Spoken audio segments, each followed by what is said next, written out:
Today in the show, we have the House of Mouse headlines brought to you by laughingplace.com, your up-to-date resource for the latest Disney news every day of the week. This episode is being released on October 16th, 2024, and here's what's been going on in the world of Disney recently. A beloved parade looking to finally return to Disneyland Resort, new turnstiles being installed at Disneyland Resort, a highly anticipated film sequel moving forward, and more. Hear the latest news from the Walt Disney Company in today's House of Mouse headlines. Well, it's that time of year again. The Disneyland Resort has increased most of its ticket prices. While the Tier 0 one-day, one-park ticket price will remain at $104, other tiers have risen between $7 and $12. Notably, that puts tickets for the busiest days above the $200 mark, coming in at $204. Prices for multi-day tickets also increased, with 5-day, one-park-per-day tickets now costing $616, up from $555. Also on the rise are Magic Key prices. While new passes are not yet on sale again, when they do return later this year, members will be paying between $100 and $125 more. For example, the Believe Key has increased from $1,249 to $1,374, while the Enchant Key will now be $1,749 versus the previous $1,649. Lastly, the advanced booking price for Lightning Lane Multipass has risen from $30 to $32 per day. This also means that $32 per day will be the new base price guests will see, although it may be higher. Speaking of Lightning Lane, while announcing the Magic Key price hike, Disney did reveal that they'll be rolling out larger Magic Keyholder Lightning Lane Multipass discounts at select times throughout the year, starting with a 50% discount between January 6th and the 31st. All of the ticket price changes are effective as of October 9th, so expect to pay more on your next Disneyland Resort visit. As the official opening of Tiana's Bayou Adventure at Disneyland draws nearer, details for Magic Key previews of the new attraction have been announced. These previews will be held on select days between October 21st and November 12th during certain hours of the day. Magic Key holders with a Disneyland Park reservation for a given day will have the opportunity to join the virtual queue for previews starting at 7 a.m. Additionally, any key holder who has entered either park will also have the opportunity to join the virtual queue starting at noon. Magic Key holders will also be able to take home a commemorative keepsake during each date of the attraction preview while supplies last. For more information, including the specific preview dates and times, be sure to check out the Disneyland app. Tiana's Bayou Adventure officially opens at Disneyland Park on November 15th. The Disneyland Resort's mobile ordering system is coming to 2 more dining locations. Soon, the service will arrive at Boardwalk Pizza and Pasta in Disney California Adventure, as well as the Tropical Hideaway at Disneyland. However, the latter will apparently only include a select menu of Dole Whip via mobile order. These additions are both set to arrive today, October 16th, 2024.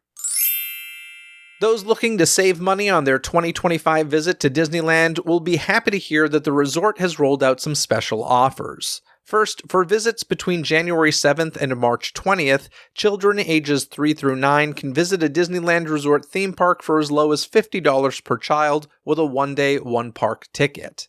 These specially priced tickets go on sale on October 22nd. This eligible timeframe also includes some Tier 0 days, so adults can save money on tickets as well.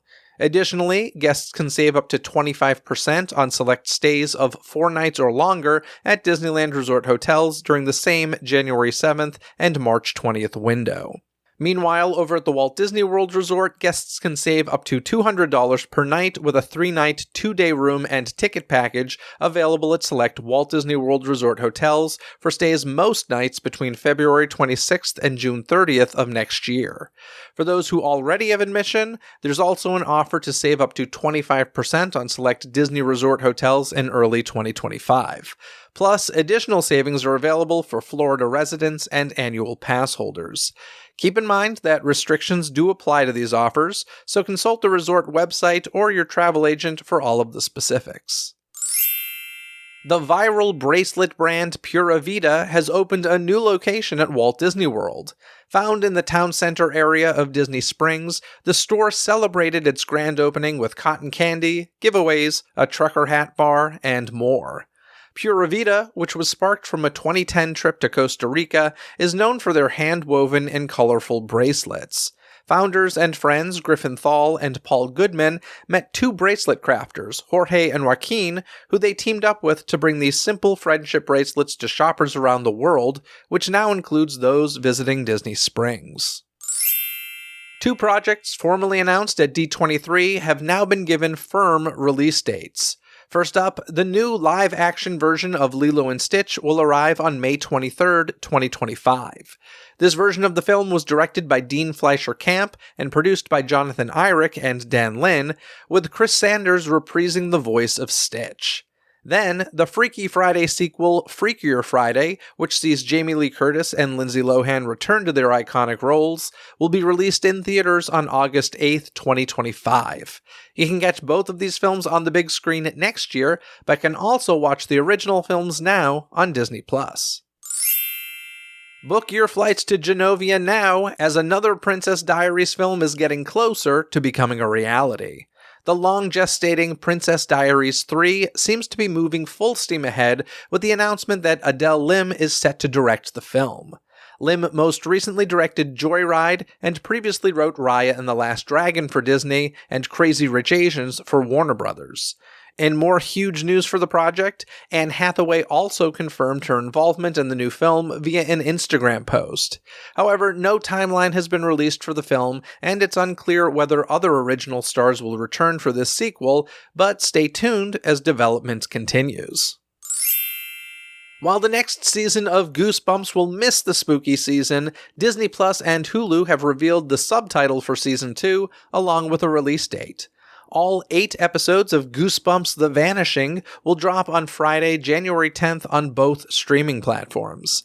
Goosebumps The Vanishing will start with twins Cece and Devin Brewer arriving in Gravesend, Brooklyn, to spend the summer with their divorced father.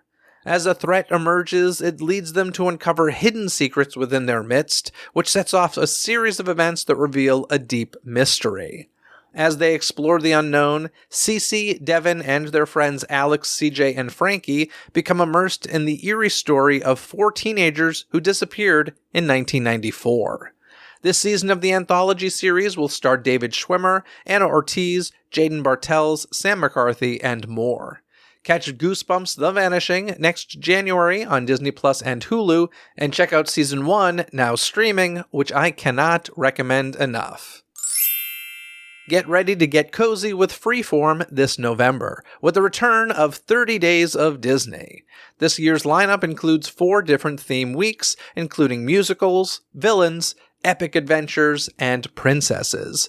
Beyond that, though, several other Disney, Pixar, 20th Century, and even Sony films are mixed in for good measure, along with some holiday favorites. The fun kicks off on November 1st and continues all month long on Freeform. 2 Philly-set comedy favorites are finally set to meet.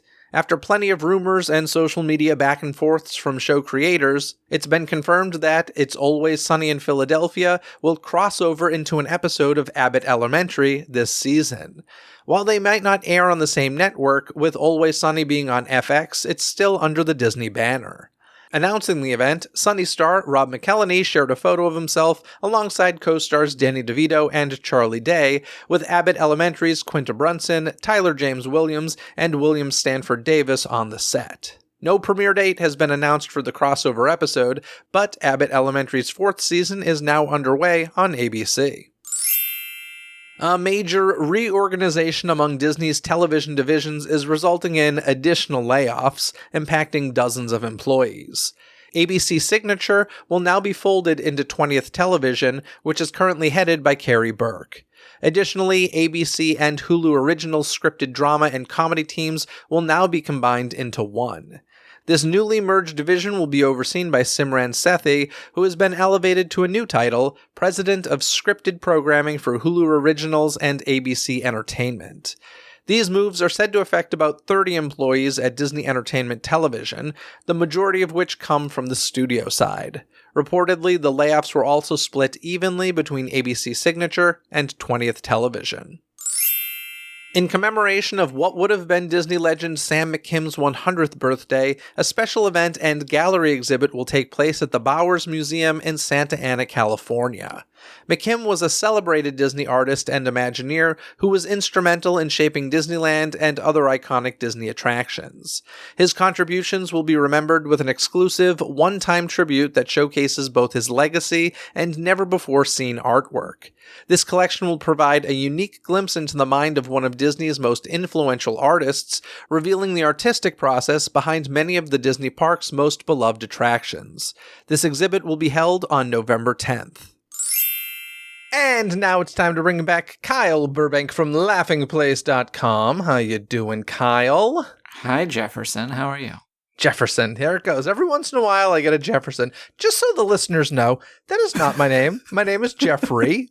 Jeff for short, which is what I go by. But I will tell you something, Kyle. Our mutual friend Ruben now calls me Jeffrey and says, like Kyle. Like he'll say, Jeffrey, like Kyle calls you. Like, my name's Jeff, but whatever. Jefferson, Jeffrey, Jeff, Kyle, you can say whatever you want. But I've got to ask, Kyle, did you happen to listen to last week's House of Mouse Headlines episode that was released and perhaps catch a hidden track in that episode? I did not listen yet, but now that you mention it, I have a feeling what that could be. Yeah, there's a hidden track. So all I'll say is if you're one of those folks that hits stop during the credits and doesn't, listen all the way through, you might want to go listen all the way through because Kyle and I got a little silly. Well, silly and probably, yeah, it was. Listen, it was definitely a look inside behind the scenes of recording DCTC. Yes, and it made it into the episode. So there we go. So give that a listen, Kyle, when you have a chance. I apologize. No, it's okay. Listen, it's the busy season. I get it. It's fine. But I have a question for you. When can we do this again? Oh, I never want this to end. Maybe we'll know by the time people hear this. I don't think so. Do you think they're going to announce a date that soon? I mean, I kind of thought that I was selfishly hoping they would do it today. And then I remember that it was a holiday, although that didn't stop them from announcing other news. So I don't know. I really hope that they're not so stupid as to put that out and not really have it planned to bring back. I hope. No. There's an off chance that that's stupid. We should tell people what we're talking about in case you didn't see. That's good. That's how shows work. The Disneyland Resort teased on Instagram, I believe, that Paint the Night, the electrical parade, will be returning to Disneyland Resort, presumably for the 70th anniversary. We did not get a date. It was just a little teaser of the Mack truck from Cars all lit up and when can we do this again being played. So there's a couple questions. When? Like, legitimately, when can we do this again? When will it return? Also, which park? Because we've now seen Paint the Night in both Disneyland Park and Disney California Adventure. I think most people prefer Disneyland. I certainly do. But the reason that I was like, I want to talk about this is because, Kyle, I did a little math and it kind of killed me. Because I was there. It's been almost 10 years. 10 years. By the time it comes back, assuming it's coming back for the 70th in 2025, which may or may not be correct, I was there the day it premiered for the 60th anniversary. And this will be for the 70th anniversary. So I cannot believe it's been 10 years. It kills me to know that it's been 10 years. But then on top of that, it's been gone between 6 and 7 years by the time it comes back. Jeez. This is insane. Like, time is weird. Time is weird, man. It's very weird. Man. It's also weird to take a parade away for that long for no reason. And wild. Put in inferior ones over and over. I mean, thank God this isn't the Main Street Electrical Parade. Thank God. But you know what's so funny is, so I have a young friend, hey Monet, who looks at Paint the Night nostalgically the way that like a lot of people do Main Street Electrical Parade. And because she was like a child, she was a baby when it came, because it was 10 years ago. So, yeah. Yeah, and so hopefully we'll know soon what the deal is. It is very random that they would, if if they were going to take a while to announce it, I don't know when they'd tease it. I kind of took it as something they'd be announcing within a week. So we'll see. Possibly.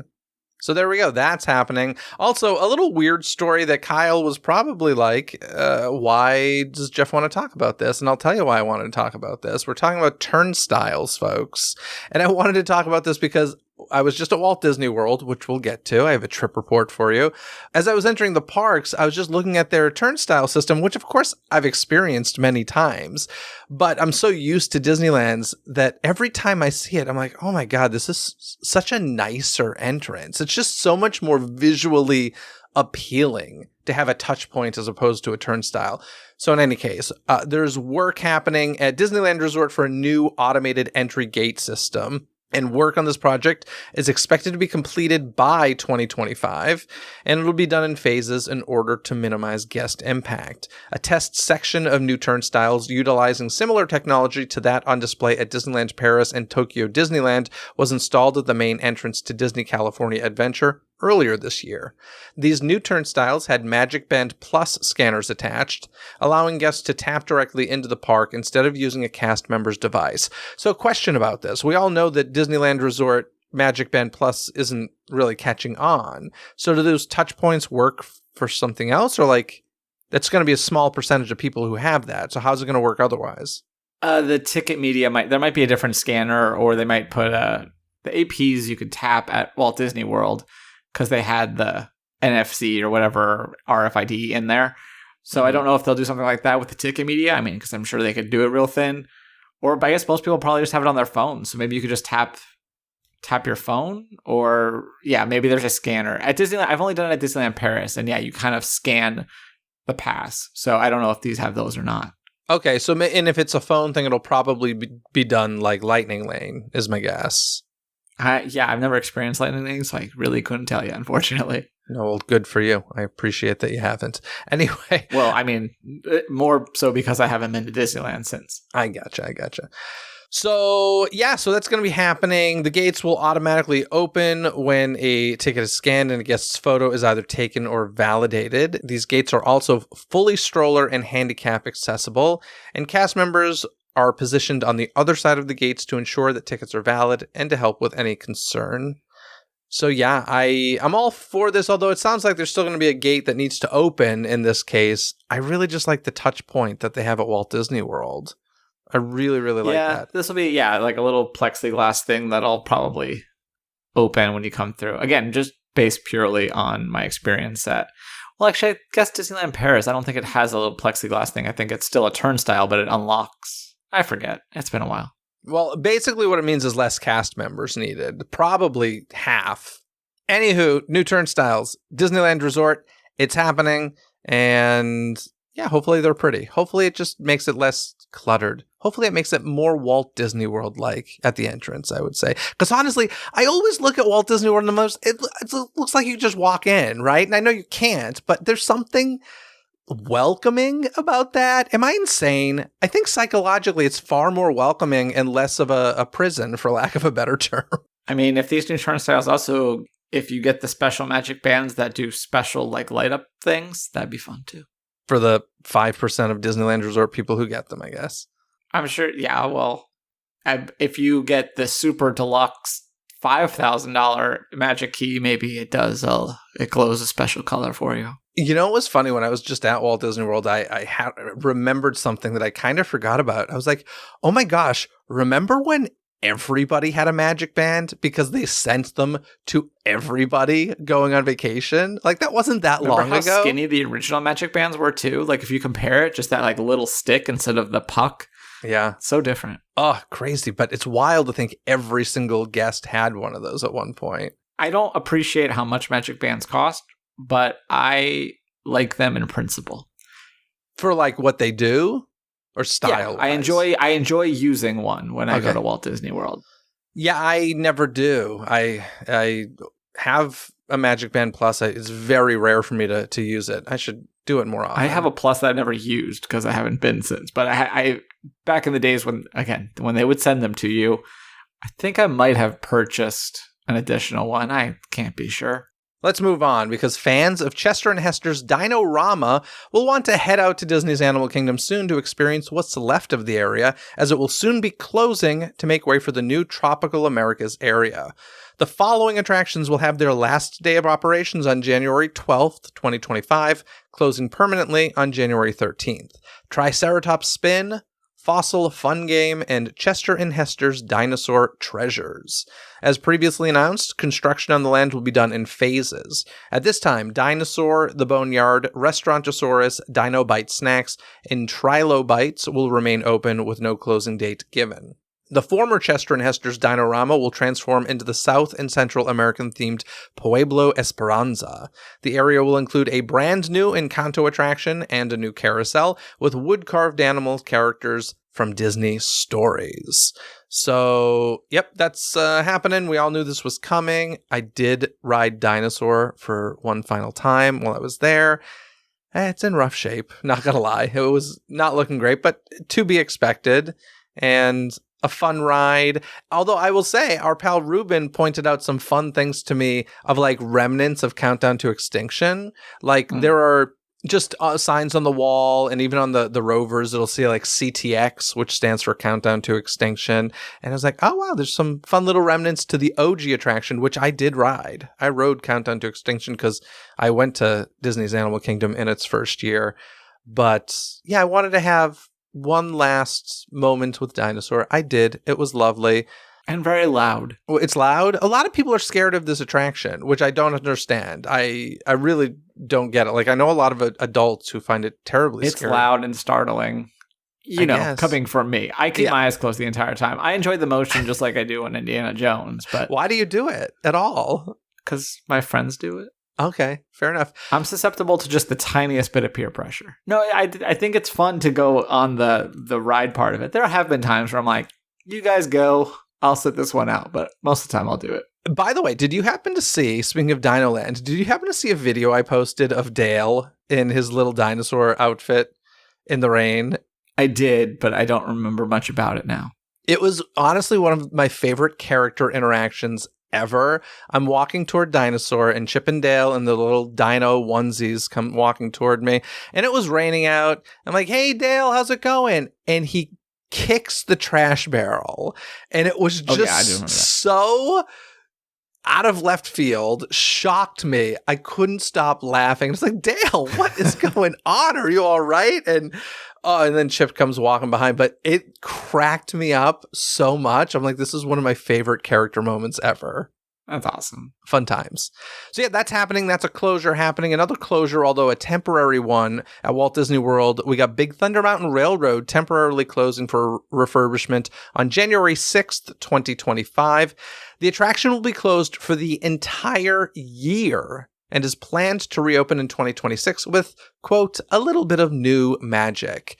They did this at Disneyland. It might have even been a decade ago, if not more, maybe at this point. I think it said 2013 in our article. Yikes. So, yeah, they did this then, but, that's to close a roller coaster for a year, I'm going to assume something needs some serious fixing, because to do that with also, like, the construction nearby for Rivers of America, plus Epic Universe opening, it's a little wild. Wildest ride in the wilderness, one might say. I think they probably need to set things up for whatever is next. But then, yeah, I think at Disneyland they replaced the track just to do that. So I would imagine they'll probably do something similar, but they don't really tell us. Yeah. Now, something I was really hoping would have been open during my last trip to Walt Disney World that was not, and I'm glad we got a little bit of updated news about this, is the new show, The Little Mermaid, A Musical Adventure, replacing Voyage of the Little Mermaid at Disney's Hollywood Studios. Now, that closed because of the COVID pandemic, but also it never came back, and it was heavily teased throughout the year, and it was supposed to debut in fall of this year. That's why I was hoping for it. But it's now going to premiere in summer of 2025. Disney says that this delay is due to the installation of an all-new marquee with work on the exterior of the building set to begin soon. What they didn't say for sure is that they didn't indicate whether they'd be relocating the entrance with this marquee, as we were kind of talking about they might do if they were putting Monstropolis there. That's where my money is Obviously, they haven't announced anything. This is all just my speculation. All we know is that there's a new marquee, and it's coming next year. Yeah, I agree. It's probably what's happening. But also, anything that's delayed till 2025, summer 2025, I do have to ask, is this like their answer to Epic Universe? Are they trying to, could they have been finished and they're like, well, we're going to need something new, so maybe hold on to this? I don't know. No, I don't think so. No, okay. Because I don't know what their plans are. I don't think they don't. Oh, well, I was going to go to Epic Universe, but now I got to go see this new sing-along show. I'm not saying it would work, but that does seem to be where Disney's mentality is when it comes to Epic Universe. No. Everything they've already expanded enough for Epic Universe. Remember, Iger told us that they've been 6 steps ahead on this 4D chess thing. They've been building things for 20 years that they're ready for. And that's kind of my point. But in any case, Kyle, would you like to hear about my trip to Walt Disney World? I suppose. All right. Well, here we go. I'm going to talk to you about some of the new stuff I did. Of course, I was there for my annual trip to see some friends and visit Halloween Horror Nights at Universal Studios Florida, which was a blast, of course. If you're a scaredy cat, beware of Insidious is all I will say. That was legit fun. Like, fun. I'll just beware of the entire park. Yeah, you would hate it, but I would love to go with you sometime. No, not going to happen. Peer pressure. Let's shut it down. Alrighty, well, let's start with Epcot, because first of all, it was the first time in a long time I've seen Epcot without construction walls everywhere, so that was a delight. And one of the things it revealed was Moana Journey of Water. Now, I was actually there last year, the day Moana Journey of Water opened, but it was like virtual queue only and reservations and yada, yada, yada. And I was like, okay, I'm not doing that for Journey of Water. And I'm glad I didn't, not because it wasn't good, but because it's just not worthy of that. Right. But it's such a delightful little addition to the center of Epcot. I mean, I love water, so being surrounded by water just makes me happy in general. But it was like really well done, and it was educational. It was that perfect mix of edutainment at Epcot.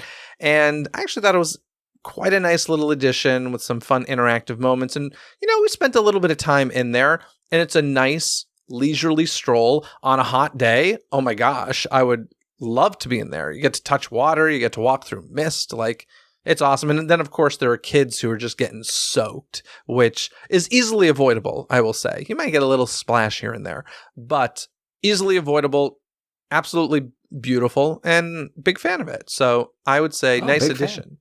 So you'd rate this higher than you did the movie? Yeah, I got to go back and revisit that movie. I have a feeling I was hard on that movie. I think you said solid B-. A solid C-, I believe. C-. Was it a B- wow. or C-? I don't remember. I mean, this was... Oh, it might have been a B-. We're talking a long time ago. We're talking Daily Disney Decision. You were making these proclamations. I have no idea. Oh, I definitely said it on the podcast as well. But yeah, I got to revisit Moana because I have...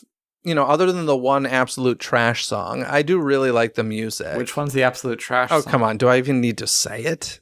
Apparently. Shiny. I don't know what you're talking about. Yeah, Shiny is kind of crap. Absolute trash. Okay, well, maybe you need to listen to the French version, which is called Bling Bling. Oh, yeah. You've mentioned Bling Bling before. Yeah. Yeah. Maybe. I don't know. But yeah, I don't know. I like the character of Moana. I will watch it again before the sequel comes out. That is the plan. So maybe it'll be more than a solid B-. I don't know. We'll find out. Well, I look forward to hearing your updated thoughts, but sorry, continue with your travel. Yeah. So Moana Journey of Water, fun times. Dreamer's Point, lovely. Love to see Walt in the parks. Always makes me happy. Right behind him, Spaceship Earth, which my friends were making fun of me because I literally can't not look at Spaceship Earth and just proclaim how gorgeous she is. And I did this many, many, many times. And then, so I met some new friends while I was there. I was hanging out with our pal Ruben, and his friends, Jeff and Emily, were there as well. And you know how it is when you're meeting friends of friends. It's always like a crapshoot. It could be like, this might not be the best chemistry, right? Love these people. We fell in love. We're all getting married. There's a threesome happening. It's wonderful. Wonderful people. So in any case, Jeff was kind of mocking me a bit, apparently, after I had left. I left to go to Halloween Horror Nights. And apparently he would proclaim as well how gorgeous Spaceship Earth was, in jest. But by the end of the night, from what I hear, He couldn't help but proclaim it himself for real. And that just shows the power and of the Grinch's Sweet heart grew 3 sizes that day. he is anything but a Grinch. We were actually joking. He is like such an optimistic Disney parks guy, and I'm like the pessimistic one. Like it was a fun time. But in any case, yeah, she's so beautiful. So you get to see her from Dreamer's Point. There was nobody there. There was a PhotoPass person there, but we could just walk up and enjoy it. And it's hard to, I know that's where the fountain was. I'm still trying to like place in my head what was where the Moana Journey of Water experience is now. I'm not quite sure. It's always hard to picture that once things are down. But there's that. So those were like the nice new additions to Epcot. Something that's absolute trash is Celebración Encanto. Oh my gosh. Have you seen videos of this live show? No. It is terrible. Is it as bad as what it's next to? Oh, Communicore Hall? Yeah. That's next in my notes. That is an embarrassment. That is shocking. Like, I'd heard the stories. I haven't really like dug deep and looked at the pictures too closely. I walked in and I was just like, you're kidding me, right? Like, I felt like I was in a convention center. You know, like convention centers have no personality whatsoever. You know, not a They ton put of up some colorful flags. It's trash. Communicore Hall, it might as well have stayed closed. Like, it's really embarrassing. Like, seriously offensively embarrassing. I feel terrible for anybody who was on that project and they're like, and we're taking your money away and away and away and away because it's terrible. I can't even. So yeah. So the Encanto show probably better than Communicore Hall, but not much better. It legitimately felt like I was watching a show at SeaWorld or Legoland or something, not to throw shade at them, but I just did. I mean, they had 4 of the performers that were like down on the level with the audience and stuff. They barely even had costumes. They looked like they were just in cast member outfits. Like, it was so poorly produced. I don't know. I was really, really, really, really unimpressed by that. So let's hope it's super temporary, even though I know it's already been extended. But that's that. Shall we talk about an amazing show at Epcot, Kyle? Yeah. I think you gave me an all caps reaction to this one. Oh, we're not there yet. Another amazing one. I don't even know what it could be. Joey Fatone and Friends. Oh, hello. Okay. I didn't know about that. Eat to the Beat. Joey Fatone and Friends. Joey Fatone, of course, from NSYNC. Brings some friends with them. One of those friends happened to be Lance Bass from NSYNC. So I got 2/5 of NSYNC at Epcot, which makes me very happy. I caught all 3 shows. That's 40%. I mean, I sat out in the rain. Joey even came out in the rain. Like, he came out into the crowd and stuff. And he was just super appreciative. And Joey's like a good guy from what I gather. Like, I've interacted with him one-on-one before. And he just always seems really nice. He seems to know his level of talent. He seems to just be like a good guy. And I don't know, he put on a really fun show, sang some really fun music, had some fun guests. And then 2/5 of NSYNC was there, caught all 3 shows, felt like I was at an NSYNC concert at 18 years old again. And I was just like, this is what I need. I have questions. Let's hear it. So first, does Lance come out like once a set, or was it like just for one set? He came out during the 2nd set and then again during the 3rd set. Okay. Obviously, they perform a couple of NSYNC songs, but what else is on the set list? So I'm not going to remember them off the top of my head, but like a lot of TRL stuff, just other, he did sing She's Like the Wind, which is like Patrick Swayze's song in Dirty Dancing. And like Lou Diamond Phillips was there and he sang La Bamba. And it was just a lot of just popular culture, late 90s, early 2000s stuff. And it was all fun. And I would say, I don't want to say half of it was NSYNC, but maybe 40%. It was a good amount of NSYNC stuff. Did you get Digital Get Down? We did get Digital Get Down. Wow. Yeah. Yeah. Dirty Pop? Dirty Pop we got. Pop. Yeah. And I think we got Space Cowboy. Like, there was some, it wasn't just the big NSYNC hits. Like, and it's the one that says it's Friday night and I just got paid. Is it called Just Got Paid Friday night, parties hopping, feeling right, booty shaking all around. I don't think they did that one, but they did do a Backstreet Boys song. Which one? The V one? I don't even know which one, but I remember they sang a Backstreet Boys song, which was fun. And it was so much fun. Like, I had so much fun and I was thrilled to have done that. And this was all happening, the nighttime stuff at Epcot was happening right before I had to leave Florida because of a hurricane. So my trip was being cut short by 2 days. So it was the Monday night, and it was like my final night. So I was like, okay, Joey Fatone and Friends, perfect cap to this. But then I got the treat of seeing Luminous, the Symphony of Us at Epcot, which is their new nighttime spectacular, which I had avoided entirely. I hadn't listened to the soundtrack. I hadn't seen any video of it. I was just like, okay, there's a new nighttime spectacular at Epcot. I'll catch it at some point. I was blown away. I know Illuminations is amazing. This is the perfect nighttime spectacular at Epcot. It takes the best of both things, and the scale is perfect. Here's my issue. I love Illumination. The score to Illumination can kind of like never be beat at Epcot. It's phenomenal. It's literally my ringtone, Illuminations. And it has been for years. But the problem I always had with Illuminations was, number one, there is a middle section that gets a little bit laggy in Illuminations. Thank you. But more so, the globe was never a good enough scale. This LED globe that you had to like squint to try and see what it was because it was so far away, it just wasn't big enough. And I know it was huge. It just wasn't big enough for World Showcase Lagoon, which is massive. So that was a big problem with Illuminations. Then there was Harmonious, which was just trash, right? And used the tacos to try and use some LED stuff. And then I even think they projected on Mist as well, which doesn't work when you're watching from so many different angles and stuff.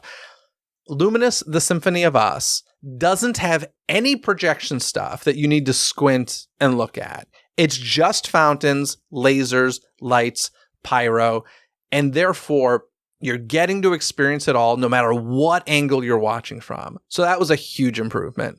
Number two, the centerpiece that they have, which is like the fountains and pyro launch bay and stuff like that, is a wonderful size that doesn't look dwarfed by World Showcase Lagoon, yet doesn't need to be out there all day. It comes and goes. It's not the digital tacos there like all day. Chameleon. Like what? Like a Karma Chameleon. Like a Karma You're so stupid. I love you. It comes and goes. Oh man, now I wish Joey sang Karma Chameleon. Karma Chameleon. Request it for next year. Yeah, let's do it. Anyway, so there was that. So the barge comes and goes, and it's a great size. And then it's like a beautiful story that's being told. The music is beautiful, but they do something that they have no right doing, Kyle. No right doing. What? What are the two saddest Disney songs that exist? There's maybe When a third. She Loved Me? When She Loved Me. When Somebody Loved Me from Toy Story 2. Yes. And what's another one? Married Life? Not Married Life. Remember Me from Coco. And they mixed sad version, I assume? Yeah. They mixed these two songs together in a gut punch moment during the show where I looked at Ruben and I was like, are you serious? Like, this is unbelievable that they're doing this to us. So good. So good. I loved Luminous. I hope it's here for 20 years. I was dumbfounded. I was not expecting to love Luminous as much as I did. This Grinch's heart grew 3 sizes that day. So it was wonderful. And the perfect awesome. way to end the trip before heading back west. So that was Epcot. I'll get through these faster. I just want to talk about that. Disney's Hollywood Studios had to check out Muppet Vision 3D just in case. But like you talked about earlier, I really do think the Monsters Inc. stuff is going over to Animation Courtyard, which I think makes way more sense. I think you should be more worried about Rock and Roller Coaster than you should be Muppet Vision 3D at this point. But who knows? I don't know. Speculation. But it looked good. And yeah, I took some pictures of the empty theater just in case. Just in case.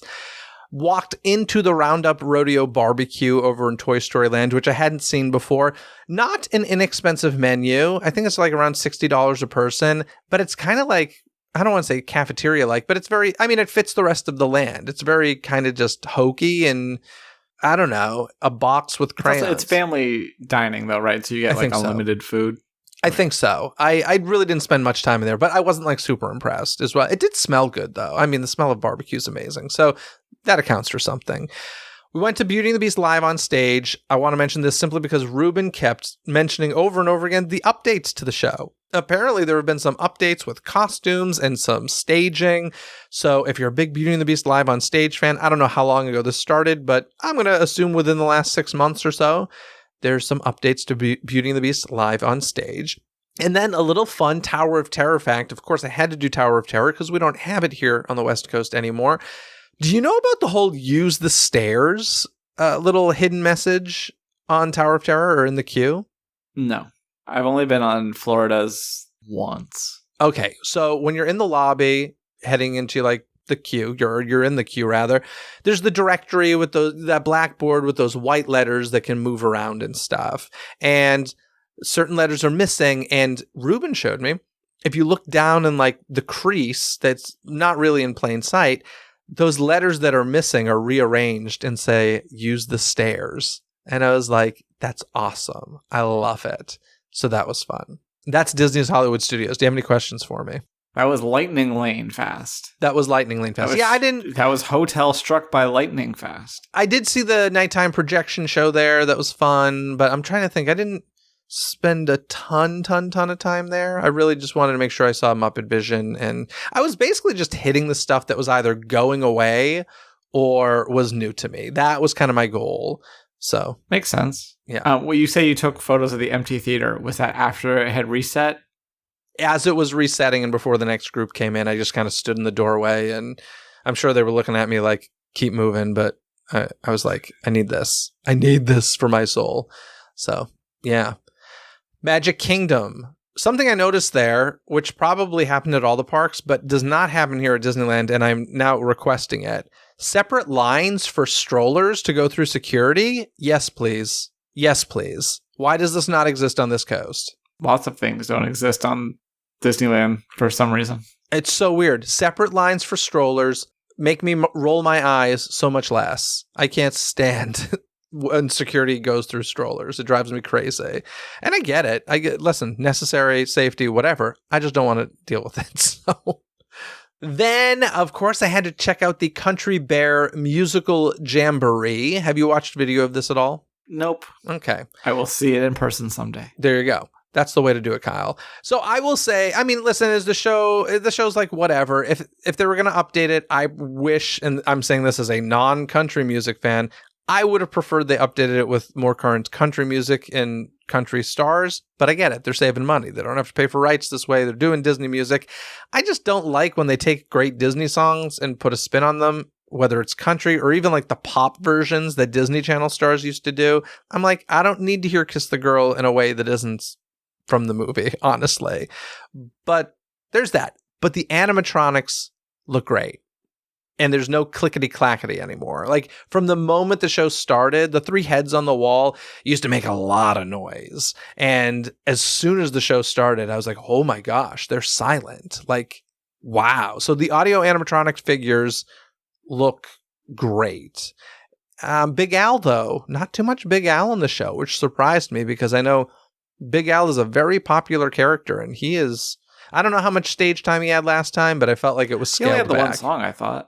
He doesn't even get like a song. He's just kind of like brought up and brought. I don't know. It's weird. Maybe it's the same amount of time. Maybe I'm forgetting what the old one was like. But I mean, yeah, because Blood on the Saddle is only a few lines long. Blood on the Saddle. Were the songs in the original actual country songs, or were they? Yeah. I always took them as originals. Oh no, I had no idea. No, they're not. They were not original songs. TIL. TIL? Today I learned. Oh, Today I learned. I didn't know Today I learned had a TIL. I had an acronym, rather. Yeah. There we go. Taught me something new again. Look at you. TIL. Not as good as TRL, but TIL. It's better in some cases, depending on who's on it. True.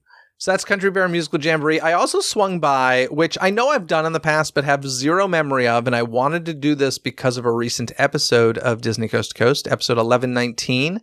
I interviewed an author who wrote all about the Walt Disney's Enchanted Tiki Room, and I had no memory of Magic Kingdom, so I went in to check it out, knowing very well that he far preferred the Disneyland one, and this doesn't surprise me, but yes, the scale is way different. much better at Disneyland's. And also the thing that bothered me was like if you ever go into Disneyland's Enchanted Tiki Room, notice how well the lighting fixtures are hidden. Like they're hidden really well to look like bamboo and such. Not so hidden at Magic Kingdoms, and that bothers maybe me. that was from when it was under new management. It may have been. So yeah, it was shocking how I don't know how much larger the room is. It's a good bit larger, and yeah, the scale is kind of way off with the birds being so far away. So that was interesting. Guess what I did as well, Kyle? I'll give you one guess. Magic Kingdom. Tiana's Bayou Adventure? No, I almost did Tiana's Bayou Adventure, but the timing was off as we were trying to hop back to Epcot, yada, yada, yada. It's opening here soon. It's fine. But I almost Tron did. Light Cycle Power/Run? The best attraction at Magic Kingdom, Kyle. Carousel of Progress. Yes, thank you. Walt Disney's Carousel. I almost called it Walt Disney's Enchanted Carousel of Progress. I mean, you're not wrong. Walt Disney's Carousel of Progress has some new chairs in it, which I don't know if they added those in when they did the updates to the final scene. It's been recent. It's been the past month or two. Beautiful. I don't know if they're brand new chairs or just reupholstered or what, but it was lovely to see that. They look great, and I just love seeing money being put into this attraction because God, the day they announce its closure, Kyle, I'm not going to be okay. Check on me, please, the day that's announced, please. We have to check on me, so we'll just check on each other. Okay. Unless they're just like, we're closing it to bring it back to Disneyland. Then I'd be like, okay, cool. That works for me. Innoventions is still sitting there, isn't it? Well, it's the DVC lounge on the second floor and no, the Star Wars launch bay.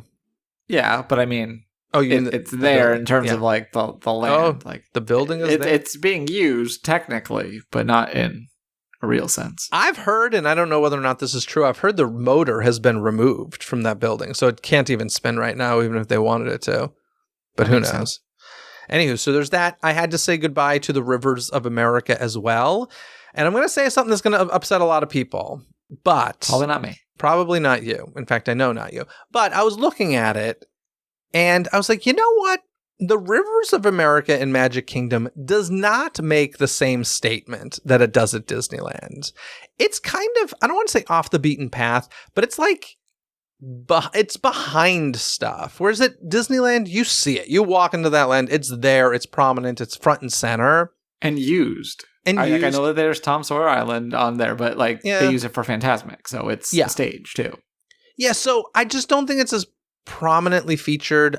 Honestly, and I don't know what the Cars Land will be like. Who knows? I'm sure. I mean, Cars Land in Disney California Adventure is gorgeous, so I assume they'll make something gorgeous at Magic Kingdom as well. But I'm not crying over the Rivers of America closing in Magic Kingdom. I'm just not. Sorry. Don't at me. It's all good. Do kids still say that? Don't at me? I don't know if that's still something that's... I don't know, but I will tell you that kids won't, by the time they grow up, they won't remember the Rivers of America. Just like, everyone hated the hat, and then when the hat got taken away, they're like, oh, not the hat. Oh, no. Thank God the hat's Everything gone. will come around. Yeah, I don't know. It just doesn't feel as much as a feature as it does at Disneyland. And I kind of didn't remember that until I stood there and looked at it and said, farewell, thank you for the years, and there we go. So long, and thanks for all the fish. Exactly. So let's hop over, unless you have more questions about Magic Kingdom. I did other stuff, but I'm just kind of giving you, like I said, the new and the goodbyes. Had you already done Tron? I did Tron last time. It's okay. Totally fine, but honestly forgot it was in that park till I was there. I was like, and you blinked and you missed it. So exactly. So Disney's Animal Kingdom, as I said, I had to say goodbye to Dinosaur. I also had to say goodbye to It's Tough to Be a Bug, and did the Kilimanjaro Safari, and just want to say that we had an active lions on there, which I've never seen before. I've got some loud lions before. There was the male lion was like following our vehicle and roaring at us for a good 30 seconds. And I was just like, this is wild. No pun intended. It was crazy. Because normally they're just laying there. Even the safari guide was like, everybody got loud. And, oh my God, look, wow. And they're like, shh, this is a really rare moment. Let's just enjoy it. And everybody did. Everybody got quiet and enjoyed it. And I was like, how lovely. This is wonderful. Nobody sang Can You Feel the Love Tonight? Nobody sang that. Nope. Not a single person. But can I tell you, somewhat related. We shot a video. Someone was at Gatorland over the summer, and we got a video of a storm came, and there were the alligators started making noises. And as of the past week, that video on Instagram has just gone crazy. And so I really hope we're not part of some fake news going around. But a similar thing where it's like, this is both scary and awesome, and I don't know how to feel about it. So yeah, but like, I'm sure you were safe, but like, oh, there's just a lion following us and yelling at us for all intents and purposes. It's the beginning of Planet of the Apes, man. They're going to take over. No, I mean, listen, for me, I just kind of assumed a hurricane was on its way. I assumed it was maybe, they say animals detect weather and stuff. I thought maybe it was reacting to something about that. I have no idea, but it was a cool moment to experience. And as I said, Hurricane Milton came wailing through, so I hope everybody listening who was affected is safe and doing well and all that stuff. And to my friends Aaron, Ruben, and my new friends Jeff and Emily, thank you for amazing memories. It was a fun time, even though it was shortened. And yeah, I mean, what the Milton aftermath with Walt Disney World, there's no like big news as far as any destruction or anything, right? All I saw besides like trees down and stuff, there was some damage to one of the roofs on Poly, one of the buildings. Oh, you know what? Actually, I just remembered, a listener was staying. Let me check my Instagram messages. Jeffrey. While you do that, I will say all of my friends, it sounds like some of them lost internet, but then the power stayed on. But I do have one friend who lives in Seminole County, and his power at last check had been out since the storm. Yeah, well, this recording, so that's very unfortunate for him. So listener Jeffrey was there during the hurricane. Unfortunately, couldn't leave because his son was sick and they couldn't travel. But he was at the Contemporary, and the room flooded through the ceiling and the floor. They had to move to a new room. It happened again, and sounded kind of nightmarish. She sent me photos, and I mean, it's just soaked. So, obviously, there's only so much they can do. I'm sure they construct these buildings to withstand this stuff, but it's insane, this stuff. It's funny that you say some trees were knocked down. We get knocked down lampposts at Disneyland, and we don't even need a hurricane for that. So Santa Ana will do that. I think that I did also see maybe a light pole or two.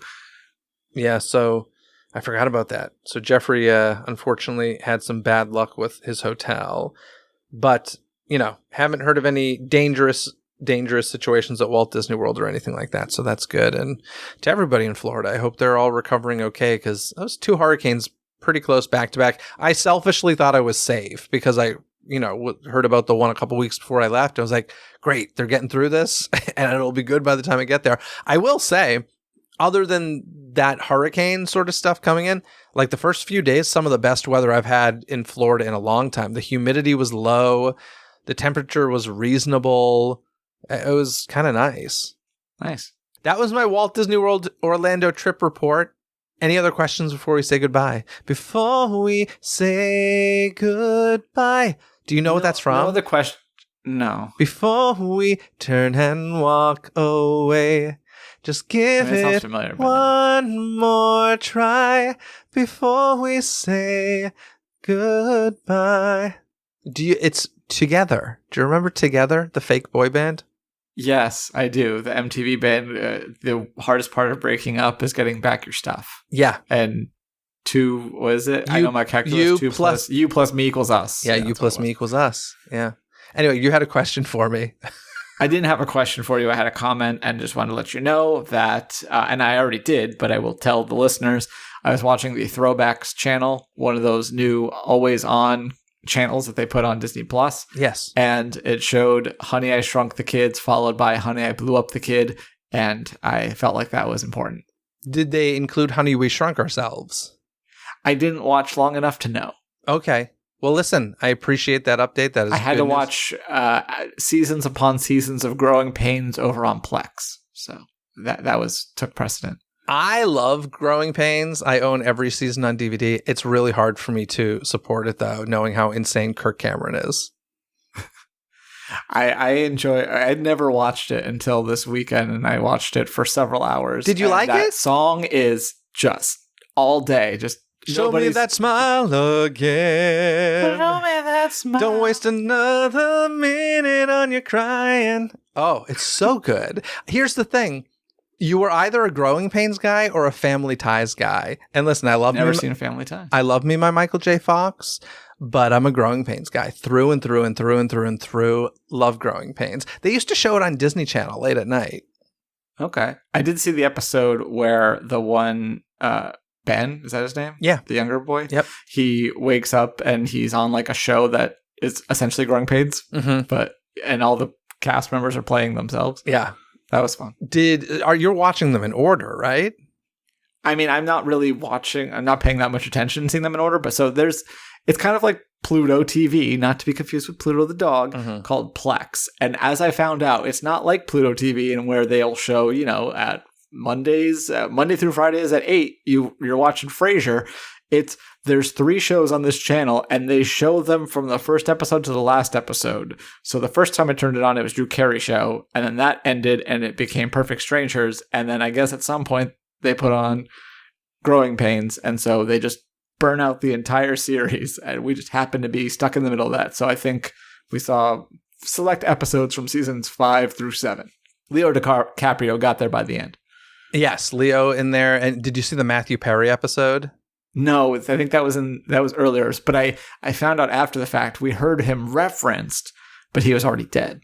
Oh, I was gonna say don't. The character, not Matthew Perry. I was gonna not spoil it, but you just did. I was gonna say it's a very sad episode. Yeah, Okay. he dies. It's very sad. I saw an episode later where she was still dealing with that. Oh, so good.